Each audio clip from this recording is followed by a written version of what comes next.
যারা আল্লাহর হুকুম অমান্য করে আযান দেওয়ার পরেও দুনিয়ার মধ্যে ব্যবসা নিয়ে ব্যস্ত থাকে, জমির কাজ নিয়ে ব্যস্ত থাকে, পারিবারিক নিয়ে ব্যস্ত থাকে, সমাজ নিয়ে ব্যস্ত থাকে, এমনি এমনি ঘরের মধ্যে বসে থাকে বন্ধু, তাদের জন্য আমার আল্লাহ ঘোষণা করেছেন তারা কোনোদিন মুমিন বান্দা হতে পারে না, মুমিন বান্দা হতে পারে না। কথা বলেন ঠিক কিনা?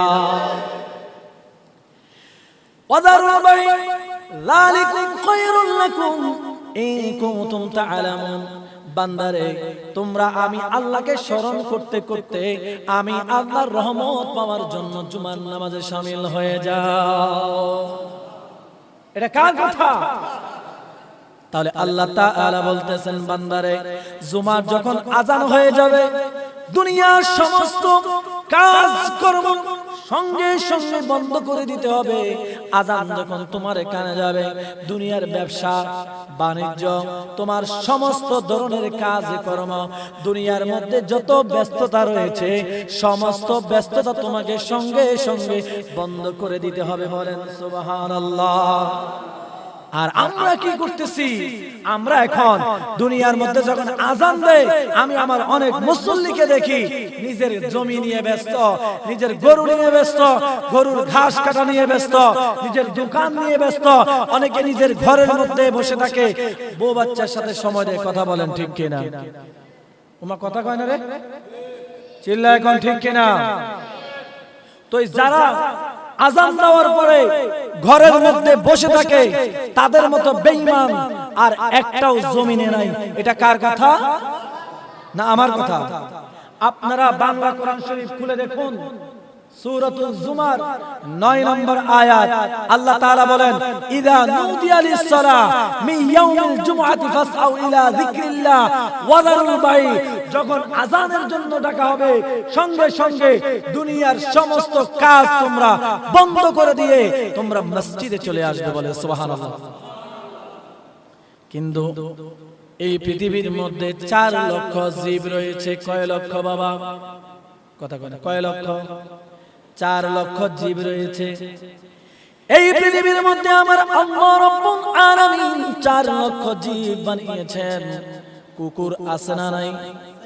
বিড়াল আছে না নাই? আর অন্যান্য পশু পাখি আছে না নাই? মাছ আছে না নাই? পৃথিবীর মধ্যে 4 লক্ষ জীব রয়েছে। আপনি দেখবেন, একটা কুকুরকে যদি আপনি খাওয়ান, একটা কুকুরকে যদি আপনি বাড়ির মধ্যে রেখে পালেন, তাকে 3 বেলা খাবার দেন, আমার আল্লাহ রাব্বুল আলামিন ওই কুকুরকে হুকুম দিয়ে দিলেন, ও কুকুর, আমার বান্দা যখন তোকে খাওয়াইবে, খবরদার খবরদার, আমার বান্দার কোনো হুকুম তুই অমান্য করবি না। আল্লাহু আকবার। হে কুকুর, তুই আমার বান্দার কোনো হক নষ্ট করবি না। আমার বান্দা তোকে খাবার দিবে, ওই খাবার খেয়ে আমার বান্দার বাড়ি পাহারা দিবি। মনিবের সাথে কোনোদিন বেঈমানি করবি না, গাদ্দারি করবি না। পৃথিবীর মধ্যে যত ধরনের প্রাণী রয়েছে, কুকুর, বিড়াল, ব্যাঙ থেকে শুরু করে, হাতি থেকে শুরু করে, বন জঙ্গল আর সমস্ত পশু পাখিরা আমার আল্লাহর নামে জিকির করতে থাকে। বলেন সুবহানাল্লাহ। একটা প্রাণীও আমার আল্লাহর জিকির থেকে বিমগ্ন হয় না, সব সময় আমার আল্লাহর নামে জিকির করে। বলি সুবহানাল্লাহ। একটু জোরে বলেন সুবহানাল্লাহ। কিন্তু তারা কোনদিন আল্লাহর সাথে নাফরমানি করে না। পৃথিবীর মধ্যে একটা মাত্র প্রাণী রয়েছে, তারা নাফরমানি করতে ব্যস্ত। কথা বলেন ঠিক কিনা? সেই প্রাণীর নাম কি? সেই প্রাণীর নাম কি? মানুষ। একমাত্র মানুষ এই পৃথিবীর মধ্যে নাফরমানি করে। আপনি একটা মানুষকে যদি ছোটবেলা থেকে খাওয়ান, পড়ান, আদর যত্ন করেন রে বাবা, একটা মানুষকে যদি লালন পালন করেন, খাবার দেন, পোশাক দেন, পড়ালেখা করান, তারপরে দেখবেন একটা সময় এসে ওই মানুষটা আপনার সাথে গাদ্দারি করে, বেঈমানি করে। কথা বলেন ঠিক কিনা? কথা কোন ঠিক কিনা? মানুষ বেঈমানি করে, মানুষ নাফরমানি করে, মানুষ আপনার সাথে খারাপ আচরণ করবে, কিন্তু আমার আল্লাহর নাফরমানি পর্যন্ত করে মানুষ। কথা বলেন ঠিক কিনা? আমার আল্লাহ বলেছেন, বান্দারে, ইয়া আইয়ুহাল্লাযীনা আমানু সালাতি মিন ইয়াউমিল জুমআতি ফাসআউ ইলা যিকরিল্লাহ।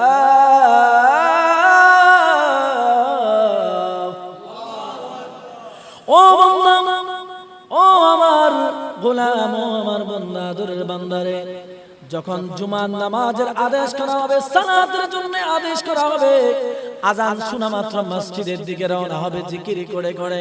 বান্দা তুমি জানোনি আজান দেওয়ার পরে তুমি বান্দা যখন গোসল করে পাক পবিত্র হয়ে আতর দিয়ে সুন্দর জামা কাপড় পরে বান্দা তুমি যখন মসজিদের দিকে আসতে থাকো, ও বান্দা তুমি জানোনি আল্লাহর নবী বলেন, ও আমার উম্মত, আল্লাহ রাব্বুল আলামিন আমার ওই উম্মতের আমলনামায় ঘর থেকে মসজিদ পর্যন্ত আসা যতটা কদম দেওয়া হয়, প্রত্যেকটা কদমে কদমে আমার আল্লাহ সওয়াব লিখে দেন।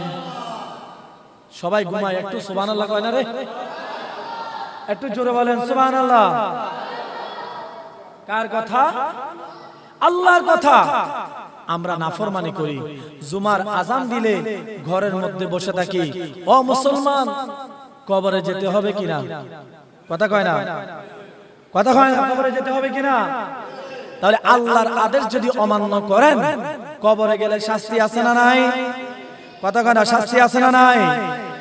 আল্লাহ তাআলা বলেন, দুনিয়ার সমস্ত কাজ কর্ম বন্ধ করে দিয়ে আমি আল্লাহ রাব্বুল আলামিনের দরবারে এসে যাবে, মসজিদের মধ্যে এসে যাবে। এরপরে আমার আল্লাহ বলেন, ফাইদা উদিয়াতিস সালাতু ফাতাশিরু ফিল আরদি ওয়াবতাগু মিন ফাদলিল্লাহি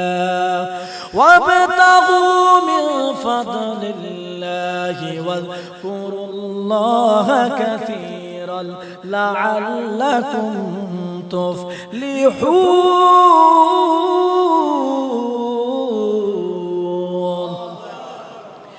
আমার আল্লাহ রাব্বুল আলামিন বলেন, নামাজ আদায় করার পরে ও বান্দা তোমরা জমিনের মধ্যে ছড়িয়ে যাও, আমার রহমতের আশায় রিজিকের সন্ধানে।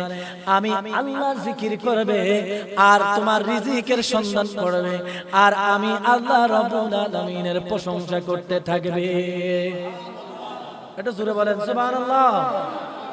এটা কার কথা? এখন দেখেন ইসলাম কত সুন্দর, আমার আল্লাহ কত সুন্দর আইন করে দিয়েছেন, নিয়ম করে দিয়েছেন। নামাজ পড়ার পরে তুমি তোমার জীবিকার সন্ধানে চলে যাও, আমি আল্লাহকে স্মরণ করো, আমি আল্লাহকে ডাকতে থাকো, অবশ্যই অবশ্যই আমি আল্লাহ রাব্বুল আলামিন তোমার রিজিকের ফয়সালা করে দেব। রিজিকের মালিক কে? তো আপনাকে বলেছে প্রথমে মসজিদে আসার জন্য, নামাজ পড়ে রিজিকের জন্য, রিজিক তালাশ করার জন্য বের হয়ে যেতে বলেছেন। আপনাকে বলে নাই আপনি মসজিদের মধ্যে পড়ে পড়ে আল্লাহ আল্লাহ জিকির করেন, ইল্লাল্লাহ জিকির করেন, বলছেনই আল্লাহ। ইসলামের মধ্যে বৈরাগ্যের কোনো স্থান নাই। বউ বাচ্চা বাদ দিয়া, দুনিয়া বাদ দিয়া ঘর একটার মধ্যে হইরা বন্দেগী করবেন, এই সিস্টেম ইসলামে ঘোষণা করেছেন কে? ঘোষণা করেছেন কে?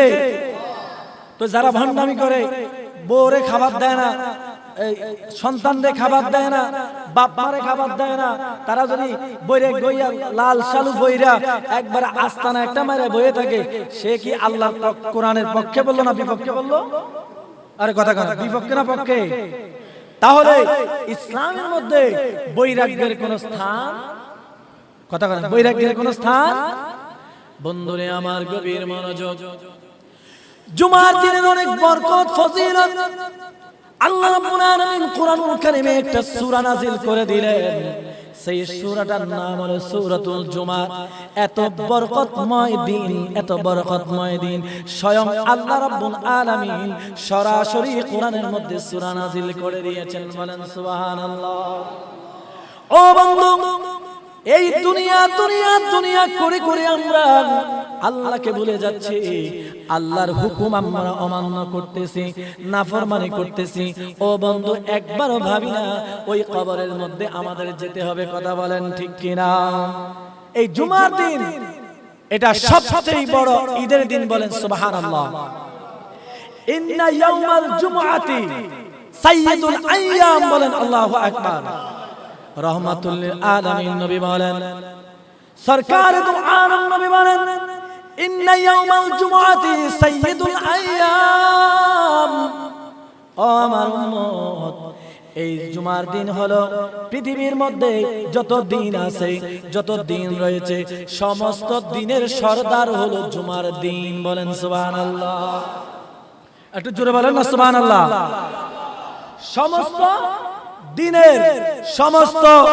দিনের সবচেয়ে বড় সরদার হলো কে? এই জুমার দিন। বলেন সুবহানাল্লাহ। শুধু তাই নয়, আপনার আমার নবী বলেন, ওয়া আযামুহা ইনদাল্লাহ। ও পৃথিবীর মানুষ, এই জুমার দিন হলো পৃথিবীর মধ্যে সবচেয়ে বড় দিন। বলেন সুবহানাল্লাহ। ওয়া আযামুহা ইনদাল্লাহ, আল্লাহর কাছে সবচেয়ে বড় দিনের নাম হলো জুমার দিন। বলেন সুবহানাল্লাহ। শুধু তাই নয়, আমার নবী আপনার নবী বলেন, ও আমার উম্মত, মিয়াউমিল আদহা ওয়া ইয়াউমিল ফিতর। আমরা ঈদুল ফিতরের নামাজ পড়ি কি পড়ি না? এই কথা কয় না, ঈদুল ফিতরের নামাজ পড়ি কি পড়ি না? পড়ি কি না? ওই ঈদুল আজহার চাইতে, ঈদুল ফিতরের চাইতে আমার নবী বলেন, জুমার দিন সবচেয়ে বড় ঈদ, সবচেয়ে সম্মানিত দিন, সবচেয়ে বড় দিন। জবান করে বলি সুবহানাল্লাহ। যারা দুই ঈদ নিয়ে লাফান, যারা দুই ঈদ নিয়ে লাফান সবচেয়ে বড়, আল্লাহর নবী বলতেছেন এই জুমার দিন দুই ঈদের চাইতেও বড়। বলি সুবহানাল্লাহ। ওয়া আযমুহা ইনদাল্লাহ মি ইয়াউমিল আদহা ইয়াউমুল ফিতর। আল্লাহর নবী বলেন, এই জুমার দিন পৃথিবীর সমস্ত দিনের চাইতে, ঈদের দিনের চাইতেও বড়। বলি সুবহানাল্লাহ। একটু জোরে বলেন সুবহানাল্লাহ। এমন বরকতময় দিন, এমন বরকতময় নামাজ জুমার দিন। তাহলে নামাজের আজান দেওয়ার সঙ্গে সঙ্গে, নামাজের আদেশ পাওয়ার সঙ্গে সঙ্গে মসজিদে আসার দরকার আছে না নাই? যারা আজানের সঙ্গে আসে না, তারা নাফরমানি করে কার সাথে? যারা খুতবার আগে দিয়ে আসে, হুজুরের পিছনে 2 রাকাত নামাজ পড়ে চলে যায়, তারা হচ্ছে নাফরমান। এটা আমার কথা নয়, এটা কার কথা? আল্লাহ বলেছেন, আজানের সঙ্গে সঙ্গে তোমার দুনিয়ার সমস্ত কাজগুলি বন্ধ করে দাও, ব্যবসা বন্ধ করে দাও, বাণিজ্য বন্ধ করে দাও, সামাজিক কাজ বন্ধ করে দাও, তোমার সমস্ত যাবতীয় ব্যস্ততা তুমি বন্ধ করে দাও। বন্ধ করে দিয়ে তুমি আমার ঘরের মধ্যে জুমার নামাজ আদায় করার জন্য চলে আসো বান্দা। যারা আসবে না, তারা আমার নাফরমানি করলো, খেয়ানত করলো। কার কথা? কথা কয় না, কার কথা? তো আজকে যারা দেরি করে আসছেন, আপনারা কি জান্নাত চান? ওমা কয়টা হয় না, যারা দেরি করে আসছেন জান্নাত চান কিনা? কেমনে পাইবেন? নাফরমানি করেন তো আল্লাহর সাথে। আল্লাহ বলছে আযান দিলে চলে আসো, আর আপনারা আছেন খুতবার আগে দিয়া এমন নাফরমানি করেন। 2 রাকাত নামাজ, 2 রাকাত কাবলাল জুমা, তাহিয়াতুল ওযু, তাহিয়াতুল মসজিদ, আপনারা 2 রাকাত নামাজও পড়েন না, মসজিদের হক আদায় করেন না, দুখুলুল মসজিদে পড়েন না, তারপর কাবলাল জুমা 4 রাকাত নামাজ পড়েন না। আবার এমন ভাবে আল্লাহর সাথে আপনি আমি মশকরাই করি, আপনি আমি এমন ভাবে মশকরি করি, জুমার নামাজ 2 রাকাত শেষ হওয়ার পরে নির্লজ্জের মতো, বেহায়ার মতো ভণ্ডামি করে আপনি মুনাজাতও দেন না, বাদাল জুমা 4 রাকাত নামাজও আপনি পড়েন না। আপনি কত বড় নাফরমান, কত বড় বেঈমানি এই নামাজের সঙ্গে করেন। কথা বলেন ঠিক কিনা? চিল্লায় এখন ঠিক কিনা? যারা মনে রাখবেন জুমার নামাজ আযান দেওয়ার সঙ্গে আসেন না, আর যারা 2 রাকাত নামাজ পড়ে চলে যান, খোদা কি কসম, আল্লাহর নবী বলেন তারা আল্লাহর সাথে মশকারি করে। বলেন নাউজুবিল্লাহ। জোরে বলেন নাউজুবিল্লাহ। কান খুলে রাখুন, আমি একটাও মিথ্যা কথা বলি না। আমি যদি মিথ্যা বলি, আল্লাহ আমার জিহ্বাটা কেটে দিবেন। আল্লাহু আকবার বলবেন না? যারা 2 রাকাত নামাজ পড়ে চলে যান, বাদাল জুমা 4 রাকাত পড়েন না, আপনারা আল্লাহর সাথে মসজিদে মশকারি করার জন্য আসেন। এটা আল্লাহর রাসূল বলেছেন। বলেন নাউজুবিল্লাহ। তাহলে আজকে থেকে জুমার নামাজের পরে 4 রাকাত বাদাল জুমা পড়ে যাবেন কিনা? কথা কয় না, যাবেন? 2 রাকাত নামাজ শেষ হলে 4 রাকাত বাদাল জুমা পড়বেন। কারা কারা পড়ে যাবেন হাত তোলেন। আপনি হাত তোলেন না কেন? পড়বেন না? সাইকে হাত তোলেন না? আপনি পড়বেন না জুমার নামাজের পরে নামাজ? হাত তোলেন। জুমার নামাজের পরে বাদাল জুমা 4 রাকাত পড়ে কারা কারা যাবেন? হাত তোলেন, হাত তোলেন। বলেন, হে আল্লাহ, বিগত জীবনে যে নামাজগুলি আমরা ছেড়ে দিয়েছি, আমরা আজকে থেকে তওবা করলাম, নামাজের পরে 4 রাকাত বাদাল জুমা আমরা পড়ে যাব, তওবা করতেছি, আপনার সাথে আজকে থেকে মশকারি করব না, নাফরমানি করব না, বেঈমানি করব না। সবাই বলে আমিন। হাত নামান, বলে আমিন। জুমার নামাজে কেউ যদি প্রথমবার আসে, আল্লাহর নবী বলেন, আমার কোন উম্মত যদি আযানের সঙ্গে সঙ্গে মসজিদের মধ্যে ইমামের পিছনে এসে বসে যায়, আল্লাহর নবী বলেন তার আমলনামার মধ্যে একটা ওট কুরবানির সওয়াব লেখা হয়। সুবহানাল্লাহ। আরে আমরা এমন নবীর উম্মত, এমন নবীর উম্মত, যেই উম্মত ঘুমাইলেও নেক লেখা হয়, যে উম্মত ঘুমাইলেও বেতন দেওয়া হয়। বলেন সুবহানাল্লাহ। অন্যান্য নবীর উম্মতরা ঘুমাইলে নেকি লেখা হতো না, কিন্তু এমন নবী আমরা পেয়েছি, ওই নবীর কোন উম্মত যদি ইশার নামাজ পড়ে ঘুমিয়ে যায়, ফজর নামাজ যদি ঘুম থেকে উঠে আদায় করে, আল্লাহর নবী বলেন, ও আমার উম্মত, ইশার নামাজ পড়ে যদি তুমি ঘুমিয়ে যাও, ফজরের নামাজ যদি তোমরা আদায় করো, সারা রাত ইবাদত করলে যে আমল নামাজে নেক লেখা হতো, আল্লাহ রাব্বুল আলামিন ঘুমানোর কারণেও ওই কিরামান কাতিবিন দিয়ে তোমার আমলনামা লিখতে থাকেন। আমরা না ঘুমিয়ে যাই, কিরামান কাতিবিন ঘুমায়। কিরামান কাতিবিন কি ঘুমায়? না না না। আল্লাহ তাআলা বলেন, কিরামান কাতিবিনা ইয়ালামুনা মা তাফআলুন।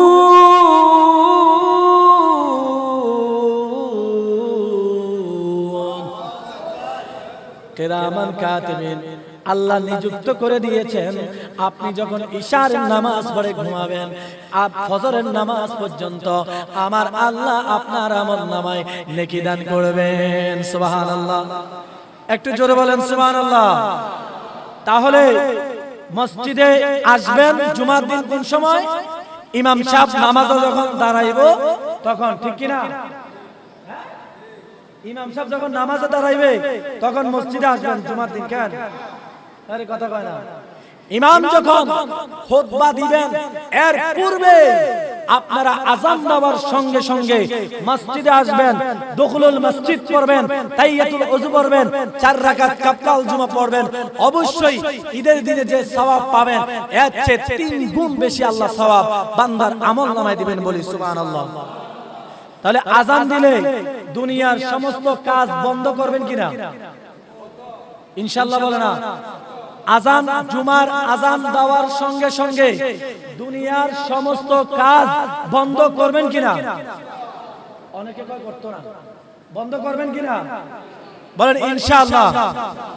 ইনশাআল্লাহ আগামী জুমা থেকে আযান দেওয়ার সঙ্গে সঙ্গে দুনিয়ার সমস্ত কাজ বন্ধ করে দিবেন। এটা আল্লাহর হুকুম। আল্লাহ তাআলা বলেছেন, ইয়া আইয়ুহাল্লাযীনা আমানু ইযা নুদিয়া লিস-সালাতি মিন ইয়াউমিল জুমআহ ফাসআউ ইলা যিকরিল্লাহি ওয়া যারুল বাই' যালিকুম খায়রুল লাকুম ইন কুনতুম তা'লামুন।